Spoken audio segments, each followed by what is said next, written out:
আজকে বানাবো ঘুগনি। ঘুগনির কড়াইটা আগে থেকে সিদ্ধ করে রেখেছি। এরপর আমি নিয়েছি আলু, পেঁয়াজ, টমেটো, আদা, রসুন, হলুদ। পেঁয়াজটাকে এবার লাল লাল করে তেলেতে ভেজে নেব। এরপরে দেব আদা রসুন বাটা। আদাটাকে ভালো করে ভেজে নেব। টমেটো দেব, হলুদ লঙ্কা একসঙ্গে মিশ্রণ করে রাখা মশলাটিকে দিয়ে ভালো করে কষে নেব।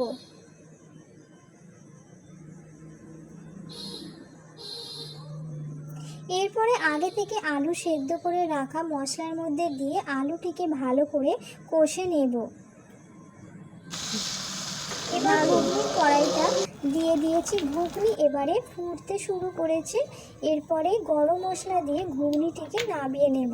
ভিডিওটি যদি ভালো লাগে অবশ্যই লাইক শেয়ার এবং সাবস্ক্রাইব করতে ভুলবেন না।